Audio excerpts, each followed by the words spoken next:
Hello my dear students. आज हम करने वाले हैं क्लास 10 का सैंपल पेपर। ठीक है, इंग्लिश का, जिसका कोड है 211, उसका क्वेश्चन नंबर 7।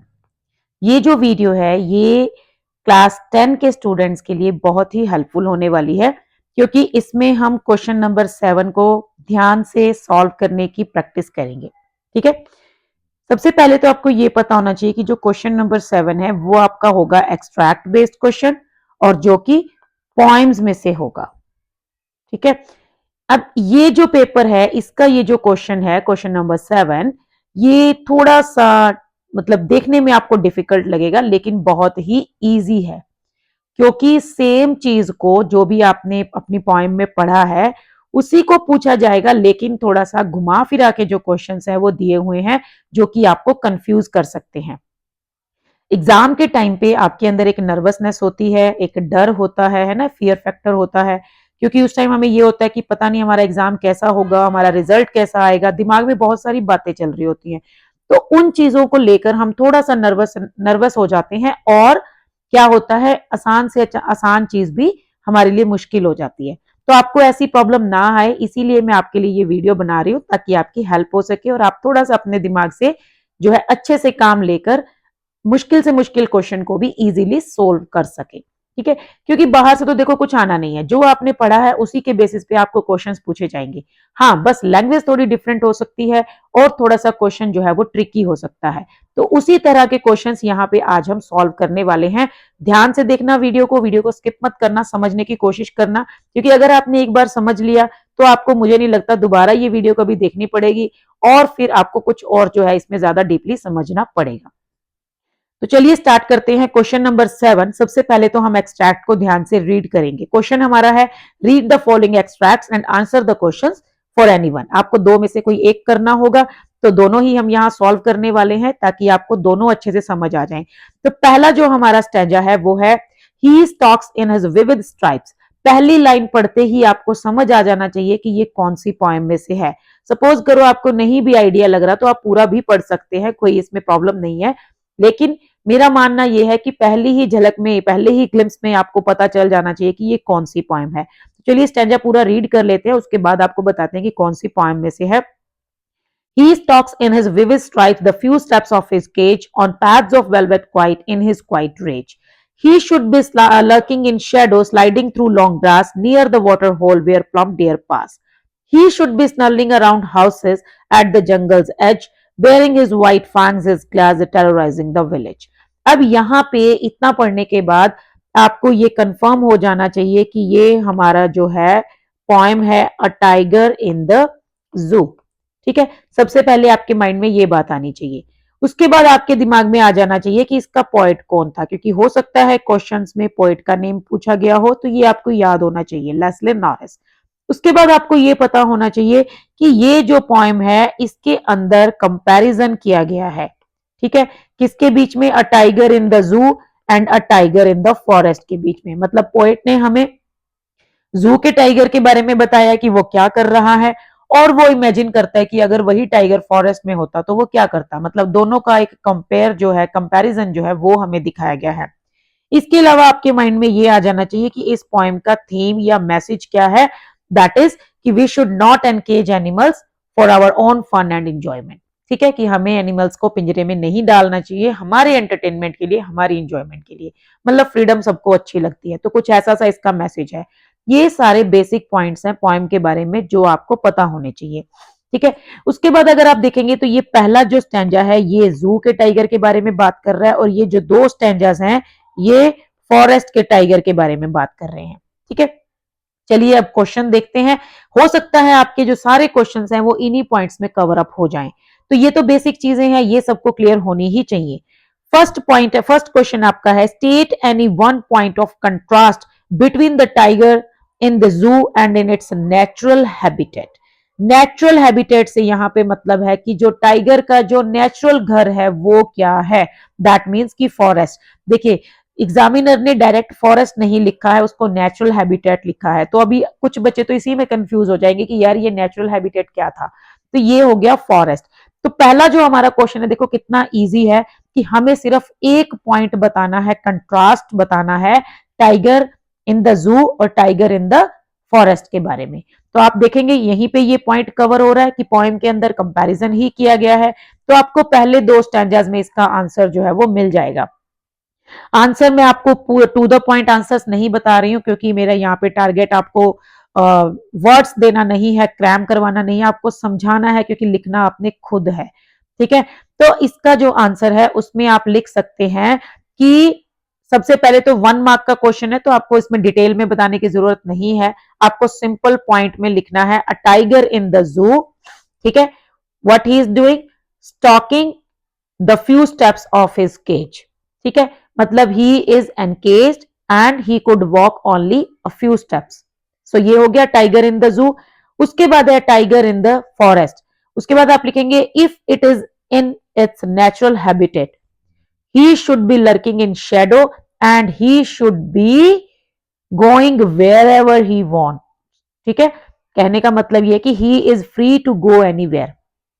ठीक है, कहने का मतलब यह है कि जब वो जू में है तो उसकी जो मतलब वो थोड़े ही स्टेप्स चल पा रहा है, अगर वही फॉरेस्ट में होता तो वो कहीं भी जा सकता था। So this is the contrast between the tiger and in the zoo and in its natural habitat. ठीक है, सो 1 मार्क का क्वेश्चन है, तो आपको सिंपल वर्ड्स में कंपैरिजन लिखने से हो जाएगा।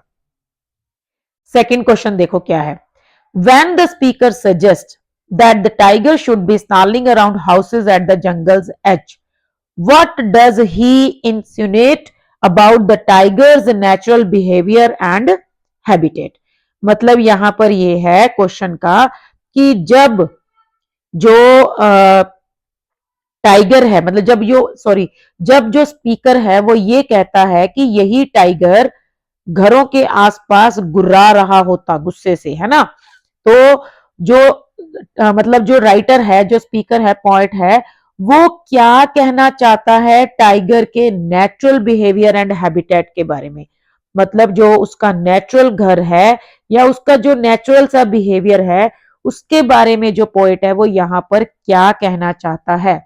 अब देखो सिंपल सा क्वेश्चन है, लेकिन सिर्फ आपको ये वर्ड जो है ये कंफ्यूज कर सकता है। इंसिनुएट, इंसिनुएट का मतलब है कि इसमें हम ये कह सकते हैं कि what does the poet want to say, क्या कहना चाहता है, लेकिन विद अ सैड फीलिंग। ठीक है, इस वर्ड का मतलब है कि वो क्या हिंट दे रहा है, लेकिन एक सैड फीलिंग के साथ। ठीक है, तो आंसर क्या होगा, व्हेन, आप इसको पूरा ऐसे लिखेंगे, मैं इसको थोड़ा सा अगर इरेज कर दूं तो आपको इजीली हो जाएगा आंसर को फाइंड आउट करना। ठीक है, यहां पर हमारा जो आंसर होगा वो ऐसे होगा, आप ऐसे 1 मार्क में लिखेंगे, when the speaker suggest that the tiger should be snarling around houses at the jungle's edge. ठीक है, he insinuates about the tiger that. ठीक है, अब वो क्या बता रहा है, that tiger is a naturally powerful animal. ठीक है, सबसे पहला तो ये है कि वो उसकी पावरफुल जो है क्वालिटी है वो दिखा रहा है कि he is a natural powerful animal. उसके अलावा ये बता रहा है कि he is free and ferocious. ठीक है, तो ये उसकी जो क्वालिटीज हैं, लेकिन वो एक सैड फीलिंग के साथ बता रहा है। क्यों, क्योंकि वो जो टाइगर है वो जू के अंदर है और अभी बेचारा बंधा हुआ है ना अपनी लिमिट्स में, तो वो अभी कुछ कर नहीं सकता, हेल्पलेस है। तो लेकिन उसके जो नेचुरल बिहेवियर है उसके बारे में वो क्या कह रहा है कि नेचुरली वो जो है पावरफुल है और वो फ्री है और बहुत ज्यादा फिरोशियस भी है। तो ये जो है इसका आंसर है। ठीक है, अब देखो ये चीज आपको पता है, लेकिन आप इस वर्ड को लेकर कंफ्यूज हो जाओगे कि पता नहीं क्या पूछ लिया। सिंपल सा पूछा है कि अगर वो जो टाइगर है, अगर वो घरों के आसपास गुर्रा रहा होता, मतलब अगर वो जंगल में होता, तो उसका जो नेचुरल बिहेवियर है वो हमें क्या दिखा रहा है, इसके बारे में पोइट क्या बताना चाहता है कि उसका एक्चुअल में बिहेवियर कैसा है। तो एक्चुअल में वो पावरफुल है, फ्री है और फेरोशियस है, मतलब वो लोगों को डराने की हिम्मत रखता है।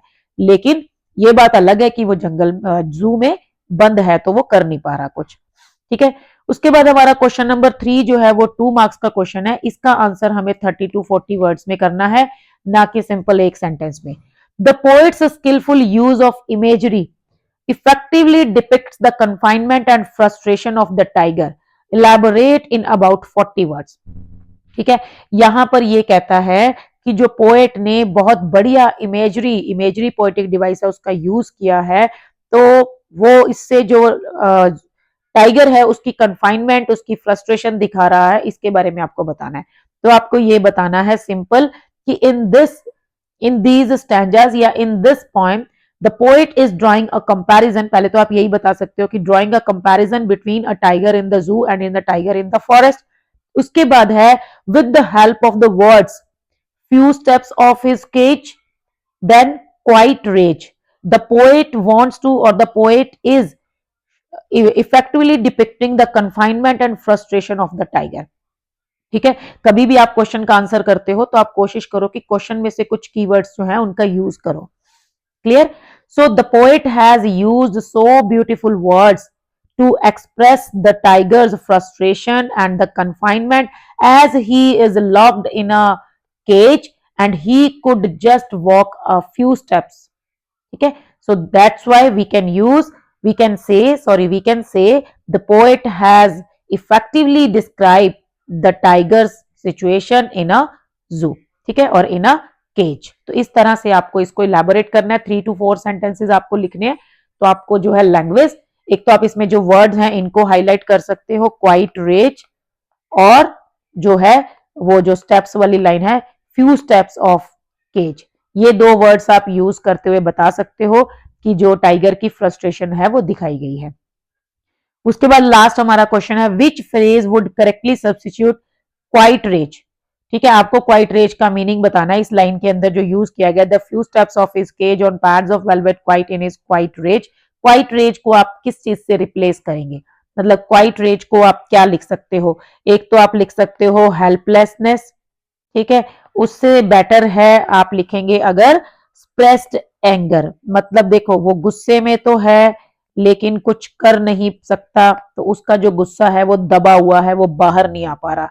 ठीक है, सो स्प्रेस्ड एंगर, सॉरी डबल पी आएगा इसमें, मैंने सिंगल लिख दिया, दिस इज सप्रेस्ड एंगर। ठीक है, या आप हेल्पलेसनेस लिख सकते हो अगर आपको ये वर्ड नहीं उस टाइम पे याद आ रहा है तो, क्योंकि वन वर्ड में बताना है, इसका रिप्लेस करना है, तो इसमें मल्टीपल आंसर्स हो सकते हैं और मार्किंग स्कीम में बहुत सारी चीजें जो है वो मेंशन की होती हैं। ठीक है, क्योंकि हर कोई एक एंगल से नहीं सोचेगा, कोई कैसे कुछ लिखेगा, कोई कैसे वर्ड लिखेगा। ठीक है, उसके बाद हमारा जो सेकंड एक्सट्रैक्ट है, that is no use to say O there are other balls. ये बॉल्स वर्ड पढ़ते ही आपको पता चल जाना चाहिए कि ये है द बॉल पोएम में से। क्लियर? उसके बाद पोएट का नाम आपको याद आना चाहिए, दैट इज जॉन बेरीमैन। उसके बाद आपको एक चीज याद आनी चाहिए कि इसके अंदर मेटाफोर पोएटिक डिवाइस है, और जो बॉल्स वर्ड है, बॉल्स, उसको वर्ल्डली पोजेशंस के लिए यूज किया गया है। ठीक है, जो हम डेली इतनी सारी चीजें अपनी बनाते हैं, जो भी हमारे पास चीजें हैं उनको बॉल्स से रिप्रेजेंट किया गया है। जैसे कि हमारा घर है, हमारे पास गाड़ी है, बाइक है, बंगलो है, कुछ भी है, कुछ आपके पास आपका बैग है, बुक्स हैं, आपके पास कुछ गिफ्ट्स हैं। ठीक है, जो भी आपकी चीजें हैं वो सब आपके लिए बॉल्स हैं, मतलब वो जो बॉल्स हैं वो वर्ल्डली पोजेशंस को रेफर करती हैं। तो एक कंपैरिजन किया गया है, और यहाँ पर जो पोएटिक डिवाइस है दैट इज मेटाफर। तो ये कुछ चीजें हैं। इसके अलावा जो है वो लॉस का जो कॉन्सेप्ट है वो यहाँ पर हाईलाइट किया गया है। जो लड़का है वो अपनी फर्स्ट रिस्पॉन्सिबिलिटी सीख रहा है, और वो जो है लॉस का जो कॉन्सेप्ट है उसको समझ रहा है। तो ये सारे पॉइंट्स आपके माइंड में आने चाहिए जैसे ही आपको पता चला कि ये द बॉल पोएम में से, क्योंकि हो सकता है इन्हीं में आंसर्स लाई करता हो। ठीक है, सो पैराग्राफ है, नो यूज टू से और there are other balls and ultimate shaking grief fixes the boy as he stands rigid trembling staring down all his young days into the harbour where his ball went. तो यहाँ पर जो poet है वो कहता है कि उसको ये कहने का कोई बेनिफिट नहीं है कि और बहुत सारी बॉल्स मिल जाएंगी, उसको एक दुख लग रहा है उस बच्चे को। ठीक है, वो बहुत डरा हुआ है, रिजिड हो गया है, ट्रैवलिंग कर रहा है, स्टेयरिंग कर रहा है, बॉल को देखे जा रहा है। ऑल हिज यंग डेज, मतलब सारे के सारे उसके जो थॉट्स हैं, मेमोरीज हैं, वो सिर्फ उसी बॉल पे कॉन्सेंट्रेट हुए हुए हैं। उसके बाद है I would not intrude on him, I जो है पोएट है, कहते हैं कि मैं डिस्टर्ब नहीं करूंगा। A dime another ball is worthless, ये कहना कि और पैसे ले लो और नई बॉल ले आओ, ये कोई अच्छी बात नहीं है, it is not of any use.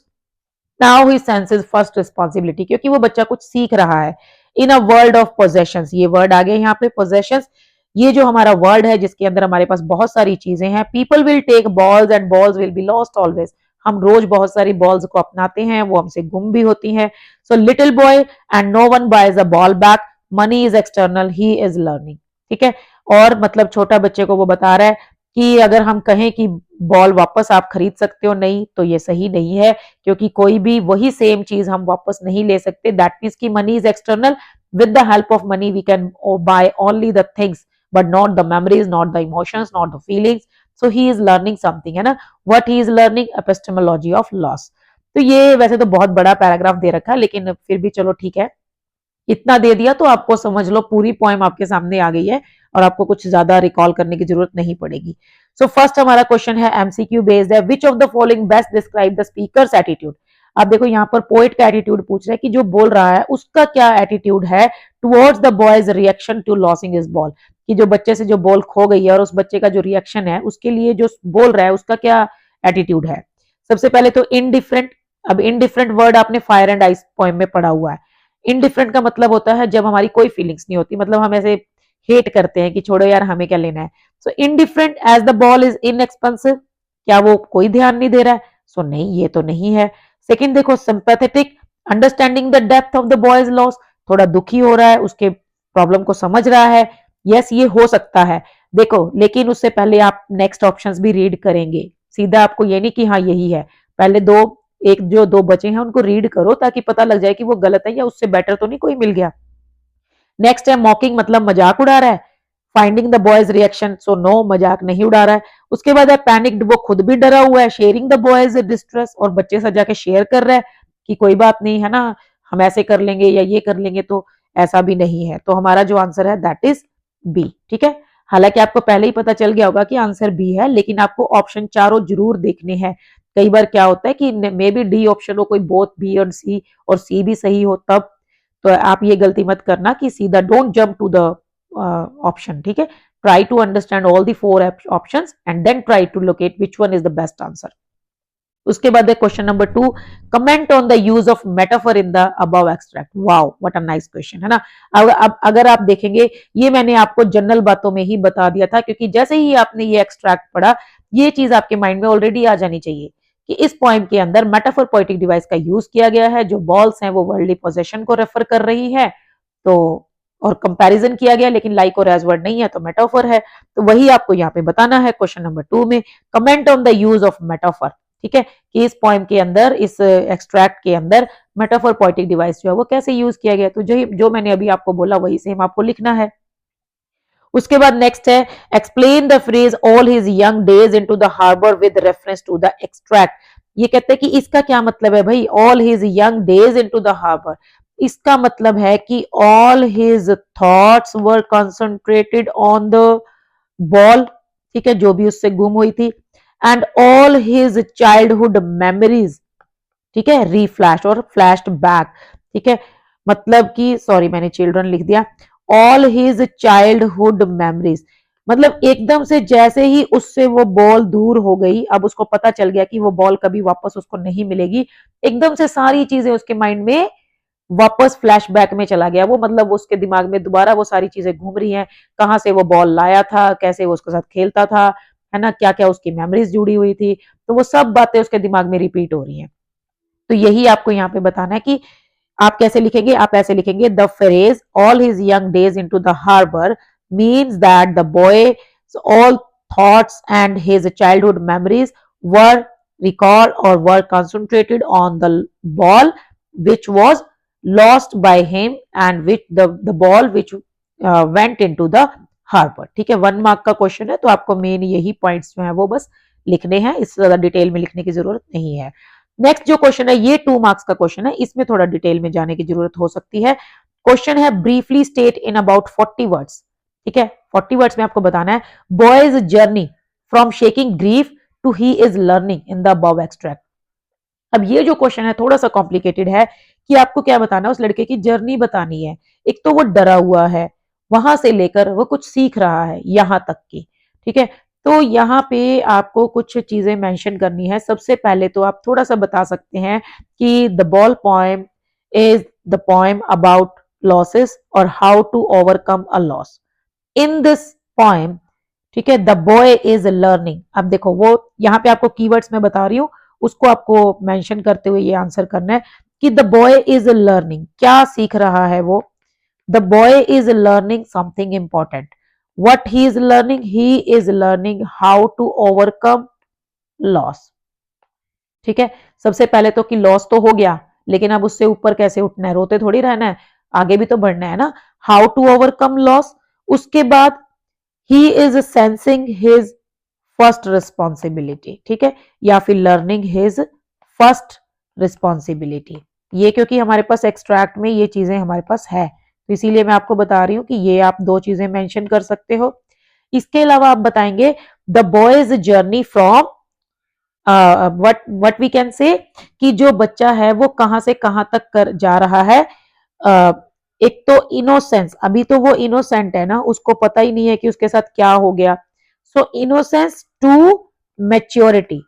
अब वो थोड़े टाइम के बाद मैच्योर हो जाएगा और वो समझ रहा है उस चीज को कि भाई हाँ उससे गलती हुई, या मान लो उसने कुछ ज्यादा ध्यान नहीं दिया, या उसको ये समझ में आ गया कि अब जो चीज चली गई है उसके पीछे रोने का कोई फायदा नहीं है, अब उसको ओवरकम करना ही पड़ेगा। ठीक है, so he is journey from innocence to maturity.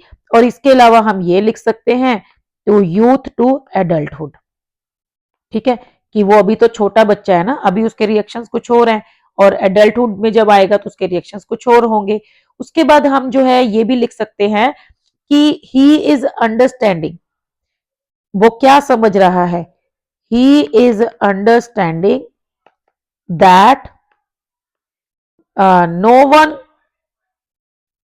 Can buy a ball back. That means कि with the help of money, ये आप जो मनी इज एक्सटर्नल वाला है ना, with the help of money we can not buy the memories and emotions attach to that particular thing. ये आप इसमें मेंशन कर सकते हैं। देखो कितने सारे पॉइंट्स हैं जो आप इस क्वेश्चन के अंदर लिख सकते हो, सारे लिखने की जरूरत नहीं है। ये मत कर देना 6 मार्क्स के अकॉर्डिंग बड़ा आंसर लिख के आ जाओ, नहीं 2 ही मार्क्स के अकॉर्डिंग लिखना है। आप सिंपल बस ये लिख सकते हो। क्वेश्चन क्या है कि briefly state in about 40 words the boy is a journey from shaking grief to he is learning in the above extract. So in this extract it is told that, or it is shown that the boy is learning how to overcome loss. He is learning his first responsibility. He is learning, or he is understanding that with the help of money he can just buy the things, not the memories attached to those things. Okay, and the boy's journey from innocence to maturity has been shared here. बस इतना लिखने की जरूरत है। अगर आपको ये नहीं भी याद आ रहे ये 2 पॉइंट्स, तो आप ये वाला, आपको एक्सट्रैक्ट में से ही आपको हेल्प लेनी है, तो आप ये मनी इज एक्सटर्नल वाला पॉइंट लिख सकते हो, no one buys a ball back वाला लिख सकते हो। ठीक है, ये फर्स्ट रिस्पॉन्सिबिलिटी वाला लिख सकते हो। इस तरह से आप जो है इस क्वेश्चन का आंसर कर सकते हो। ठीक है, तो आई होप कि आपको अच्छे से समझ आया होगा कि कैसे हमें आंसर्स करने हैं। जो हमने पोएम के बारे में पढ़ा हुआ है ना, आंसर उसी में से ही होगा। बस आपको समझना है, ये देखना है कि हमें वर्ड्स जो हैं वो कैसे लिखने हैं ताकि हमारा जो आंसर है वो एकदम सटीक आंसर हो, और इसके अलावा क्या हो, हमें अच्छे मार्क्स मिले, क्योंकि अल्टीमेट गोल तो हमारा यही है कि भाई हमें अच्छे मार्क्स लेने हैं। तो आप जो है पोएम से रिलेटेड जो बेसिक पॉइंट्स हैं वो आपको अच्छे से क्रैम होने चाहिए। यहाँ तो मैं वर्ड यूज कर रही हूँ कि रटे हुए होने चाहिए, क्योंकि जैसे ही आपने क्वेश्चन रीड किया, एक्सट्रैक्ट रीड किया, आपके माइंड में ये आ जाना चाहिए कि भाई इस पोएम में ये सब कुछ था, क्योंकि आंसर उसी में से ही निकालना है आपको। ठीक है, तो आई होप आपको ये क्वेश्चन अच्छे से समझ आए होंगे। अगर आपको वीडियो हेल्पफुल लगी है तो आप मेरे को कमेंट बॉक्स में बता सकते हो कि मैं ऐसी और वीडियोस आपके लिए बनाऊं, अगर आपको थोड़ा सा भी बेनिफिट मिल रहा है तो। अदरवाइज जो है आपके एग्जाम वैसे भी होने ही वाले हैं, तो be prepared. Okay, so thank you, आज के लिए बस इतना ही, मिलते हैं नेक्स्ट वीडियो में। Bye bye.